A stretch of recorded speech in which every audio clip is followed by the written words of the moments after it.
சாயி சரணம் பவகரணம் பயஹரணம் சாயி சரணம். ஓம் சாய்ராம். அடியேன் உங்கள் சாய்ராம்ஜி. குருஜி வண்டலூர் வழித்துணை பாபா கூட்டு பிரார்த்தனை கோபுரத்திலிருந்து உதியை பற்றி சிந்திப்பதற்காக உங்களை கேட்டுக்கொள்கிறேன். உதிதான் பாபா, பாபாதான் உதி. பிரபஞ்சத்தில் உணரத்தக்கதாக உள்ளவை அனைத்துமே சாம்பலை போன்று நிலையற்றவை என்று தனது உதியின் மூலம் பாபா கற்றுத் தந்திருக்கிறார். பஞ்சபூதங்களாலான பொருளை கொண்ட நமது உடல்கள் அனைத்து இன்ப நுகர்வுகளும் முடிந்த பிறகு தளர்ந்து போய் சாம்பலாக அது மாறிவிடுகின்றன. பிரம்மம் மட்டுமே உண்மையானது. பிரபஞ்சம் என்பது அற்ப ஆயுளை கொண்டது. இந்த உலகத்தில் மகன் அல்லது தந்தை அல்லது மனைவி போன்ற எவருமே நம்முடையவர்கள் அல்ல என்பதையும் தனது உதி மூலமாக உணர்த்துகிறார் பாபா. நாம் இந்த உலகத்திற்கு தனித்து வந்தோம், இங்கிருந்து தனித்தேதான் செல்லப் போகிறோம் என்பதை அவர் அறிவித்திருக்கிறார். பாபாவின் லீலைகள் ஆய்ந்து அறிய முடியாதவை.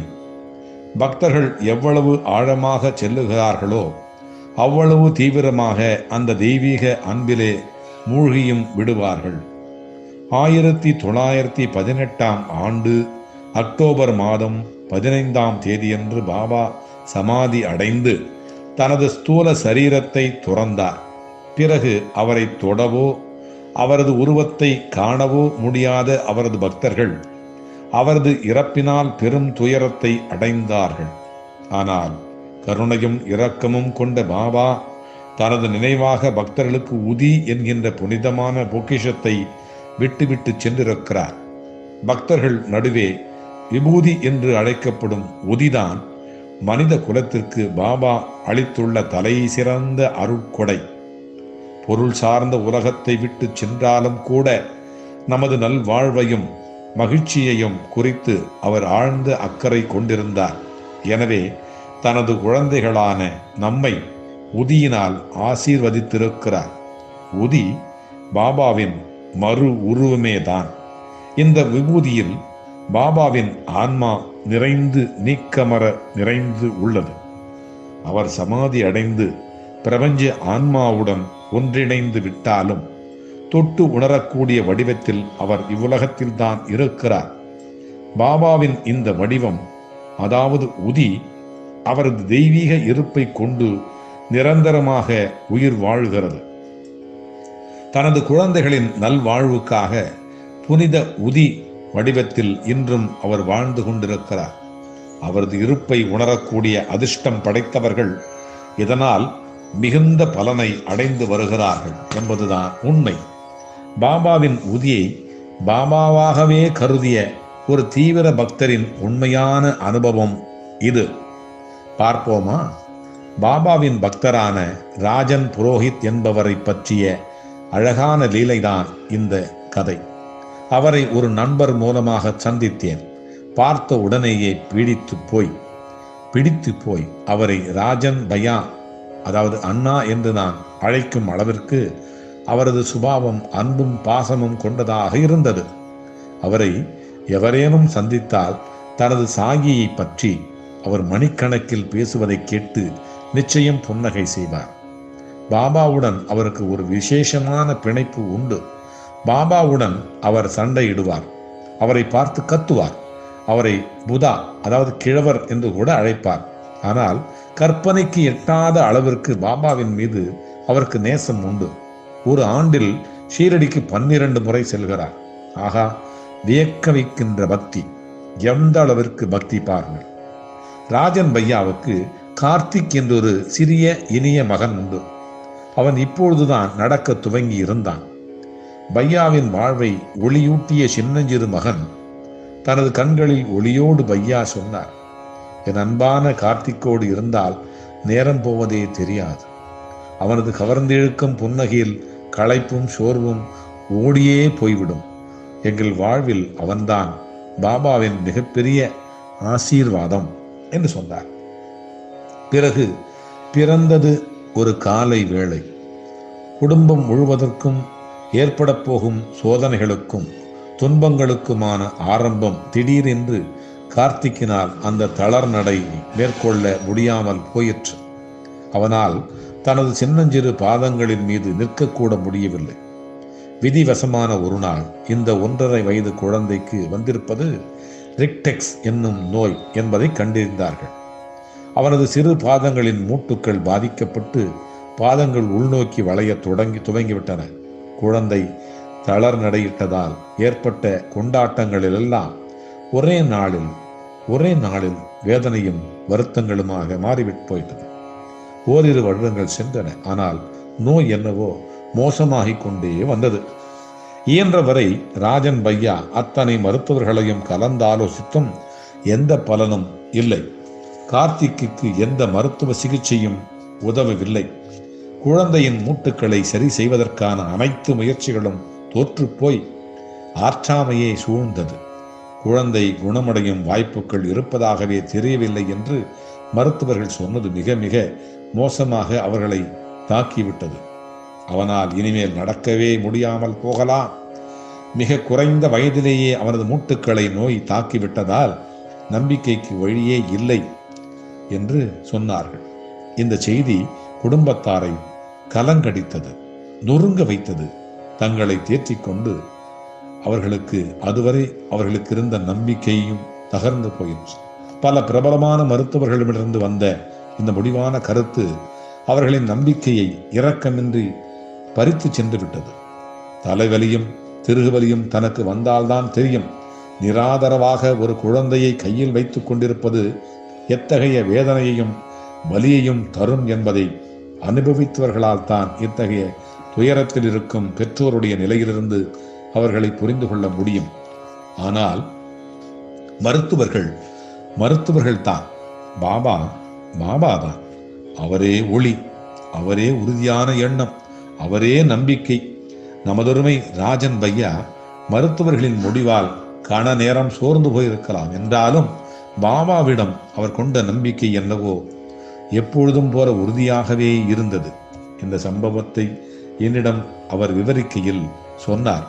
அந்த கிழவனிடத்திலே சொன்னேன், என்ன ஆனாலும் உன்னை விடவே மாட்டேன். மரியாதையாக என் குழந்தையை கவனித்துக்கொள். இல்லாவிட்டால் உன்னை நான் சும்மா விட மாட்டேன். என் கார்த்திக்கை குணப்படுத்துவதை தவிர உனக்கு வேறு வழி இல்லை என்று எச்சரிக்கை செய்கிறேன் என்று சொன்னேன் பாபாவிடத்திலே. பாபாவின் குழந்தைகளின் அன்பு விசித்திரமானது. சிலர் அவருக்கு முன் அழுகிறார்கள், சிலர் கெஞ்சுகிறார்கள், சிலர் சண்டையிடுகிறார்கள், வேறு சிலர் அவரை மிரட்டக்கூட செய்கிறார்கள். சிலருக்கு அவர் தந்தை, சிலருக்கு அவர் நண்பர், சிலருக்கு அவர் சகோதரர், சிலருக்கு அவர் குரு. அவர் இருப்பதால் இப்படியெல்லாம் நடக்கத்தான் செய்யும். ஆனால் நாம் எல்லோருக்குமே அவர் கடவுள், நமது தலைவர், நமது ஆன்மா, நமது தைரியம், நமக்கு உள்ளிருக்கும் பலம், நமது மனோதிடம், நமது எல்லாமே பாபாதான். காலம் நகர்ந்தது. கார்த்திக்கு 4 வயது ஆகியது. அவனது நிலைமை மோசமாகிக் கொண்டே வந்தது. அவனது பாத மூட்டுக்களை மட்டும் தாக்கிய நோய் இப்பொழுது அவனது சிறு உடல் முழுவதும் பரவ தொடங்கி இருந்தது. தனது குழந்தை சிரமப்படும் வலியையும் துயரத்தையும் ராஜன் பையாவால் தாங்க முடியாமல் போக மலையைப் போல கனத்த மனதுடன் ஷீரடிக்கு செல்ல தீர்மானித்தார். அங்கு சமாதி மந்திரில் தன் மனதில் உள்ளது எல்லாம் கொட்டி அழுதவர் பாபாவின் கருணைக்காக பிரார்த்தித்தார். நீங்கள் கார்த்திக்கை ஆசீர்வதித்து அவன் குணமாகும் வழியை காட்டும் வரை நான் எங்குமே போக மாட்டேன். பாபா, நான் என்ன செய்ய வேண்டும், எங்கு போக வேண்டும் என்று சொல்லுங்கள். என் தந்தையான உங்களாலேயே எனக்கு உதவ முடியவில்லை என்று சொன்னார். நான் இறப்பதே மேல். என் குழந்தை இப்படி சிரமப்படுவதை பார்ப்பதை விட இறந்து விடுவதே பரவாயில்லை. என் வாழ்வை எடுத்துக்கொள்ளுங்கள் பாபா, எடுத்துக்கொள்ளுங்கள் என்று ஆரோக்கியமான சந்தோஷமான கார்த்திகை மட்டும் எனக்கு திருப்பி கொடுங்கள் என்று கேட்டார். பாபாவின் மனம் எவ்வளவு மென்மையானது என்று நமக்கெல்லாம் தெரியும். நமது கண்ணீர் அவரது மனத்திற்கு நெருப்பை போன்றது. நொடியில் அதை உருக்கிவிடும்.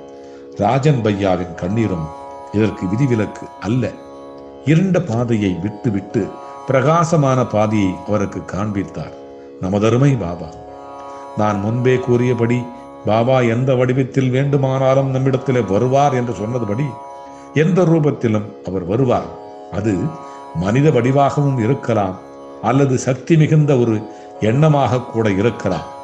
அதே நாளின் மாலையில் துவாரகா மாயில் எப்பொழுதும் எரிந்து கொண்டிருக்கும் பாபாவின் துனியை பார்த்தபடி ராஜன் பையா பிரார்த்தனை செய்து கொண்டிருந்த போது அவரது துன்பத்திற்கும் துயரத்திற்குமான ஒரு உடனடி தீர்வை பாபா ஆசீர்வதித்தது போல இருந்தது. தவறாகி போகவே முடியாத நிவாரணம் அது. தூனியின் புனித சாம்பல், பாபாவின் உதி ராஜன் பையாவுக்குள் ஒரு விளக்கை ஏற்றி வைத்த பாபா அவரது பலவீனத்தையே பலமாக மாற்றினார். அவரது நிராதாரமான நிலை அசைக்க முடியாத நம்பிக்கையாக மாற துவாரகா மாயில் உள்ள தூணியிலிருந்து ஒரு பெட்டி நிறைய உதியை எடுத்துக்கொண்டு ஊருக்கு திரும்பினார். அவரது பெற்றோர்கள் மற்றும் மனைவியின் விருப்பங்களுக்கு எதிராக கார்த்திக்கின் அனைத்து மருத்துவ சிகிச்சைகளையும் முற்றிலுமாக நிறுத்தும் அளவிற்கு பாபாவின் அவர் கொண்ட நம்பிக்கை திடமாக இருந்தது. அவருடன் குடும்பத்தார் சண்டையிட அவரும் பிடிவாதமாக வாதிட்டார். என்ன ஆனாலும் சரி, என் கார்த்திக்கு எந்த மருத்துவமும் தேவையில்லை, அதை கொடுக்க முடியாது. ஒவ்வொரு நாள் இரவும் கை நிறைய உதியை எடுத்து கார்த்திக்கின் சிறு உடல் முழுவதும் பூசிய பிறகு அவனை குணமாக்கும்படி சாயப்பாவிடத்திலே வேண்டிக் கொண்டு அவனை அவர் தூங்க வைப்பார். அன்றாடம் இந்த வழக்கம் தொடர்ந்தது. 15 நாட்கள் சென்றன. ஒரு பிரகாசமான அழகிய காலை நேரத்தில் காலை கடன்களுக்கான அவனது அழைப்புக்காக அருகில் சென்ற அவன் தாய் சுவற்றில் இருந்த செங்கற்களை கூட இடிந்து விடும் அளவிற்கு உரத்த குரலில் அலறினார். ராஜன் பையாவும் மற்றவர்களும் அறைக்குள் விரைந்து வந்தார்கள். படுக்கையின் அருகே புன்னகையோடு நின்று கொண்டிருந்தான் கார்த்திக். மற்ற எந்த ஆரோக்கியமான குழந்தையையும் போல அவனது பாதங்கள் பூமியில் அழுந்தி பதிந்திருந்தன. பழிச்சென்று நல்ல உடல் நலத்தோடு காணப்பட்டான். நோயின் எந்த அறிகுறியும் அவனுக்கு இல்லை. நோயுற்றதற்கான எந்த சுவடுகளும் கூட அவனுக்கு இல்லை. பக்க விளைவுகளும் இல்லை. கார்த்திக் மிக ஆரோக்கியமாக இருந்தான். நம்பிக்கையின் பலத்திற்கு எதிரே அறிவியல் தோற்று போனதில் மருத்துவர்கள் நம்ப முடியாமல் வெடித்தார்கள். பாபாவின் மாய உதி, அப்படித்தான் நான் அதை அழைக்கிறேன்.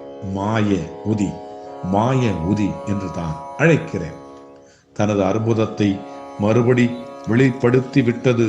மேலே மேலே சாயி புன்னகைத்துக் கொண்டிருக்க கார்த்திக்கின் குடும்பம் நன்றியுடனும் மகிழ்ச்சியுடனும் அவரது பாதங்களில் விழுந்து வணங்கினார்கள். பிரார்த்தனைகள் சாதிக்க முடியாத அற்புதங்களை நம்பிக்கை சாதித்துவிடும். ஏனெனில் பிரார்த்தனைகளும் நம்பிக்கையினால் விளைபவர்கள்தான். எனவே உங்களது நம்பிக்கையை உறுதியாகவும் பொறுமையை தளர்வின்றியும் வைத்துக் கொள்ளுங்கள். பாபாவின் உதி தனது குழந்தைகளுக்கு அவர் வழங்கியுள்ள கொடை, அவர் விட்டு சென்றிருக்கும் அன்பான சொத்து. பாபாவிடமிருந்து தங்களது தந்தையிடமிருந்து அவரது குழந்தைகளுக்கு கிடைத்திருக்கும் விலை மதிப்பில்லா வாரிசு உரிமை. அவரது குழந்தைகள் அனைவரும் நீராடிய பின் வேலைக்கு செல்வதற்காக வீட்டை விட்டு கிளம்பும் பொழுது அல்லது புதிய முயற்சியிலோ பணியிலோ ஈடுபடுவதற்கு முன்பும் தங்களது நெற்றியில் உதியை பூசிக்கொள்வதை ஒரு நியதியாகவே கொள்ள வேண்டும். ஒரு துளி உதியை தண்ணீரில் கரைத்து காலையில் அன்றைய தினத்தை துவங்குவதற்கான முதல் வேலையாகவும் இரவில் கடைசி முறையாகவும் உதி என்கின்ற தேனை பருகி வர வேண்டும். எவருக்காவது உடல் நலமின்றி ஆனாலோ அல்லது நோயுற்று இருந்தாலோ அவர்களை நோயிலிருந்து விடுவிக்க பாபாவின் உண்மையாக பிரார்த்தித்து கொண்டு உதியை தண்ணீரில் கலந்து கொடுக்க வேண்டும். பாபாவின் உதியை பாபாவாகவே எண்ணி அதில் நம்பிக்கை கொள்ள வேண்டும். அவர் உங்களது அனைத்து பொருள் சார்ந்த உடல் சார்ந்த லௌகீக கஷ்டங்களையும் நீக்கி உங்களது நிகழ்காலத்தையும் எதிர்காலத்தையும் ஒளியினாலும் சக்தியினாலும் நிரப்பி விடுவார்.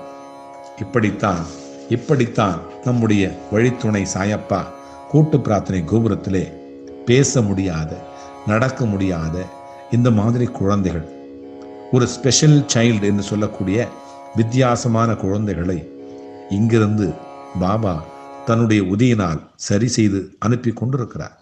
அழுது கொண்டு வருகிற அந்த பெற்றோர்களுடைய வாழ்விலே சிரிக்க வைத்து, புன்னகைக்க வைத்து, மகிழ்ச்சியை கொடுத்து அனுப்பி கொண்டிருக்கிறார்.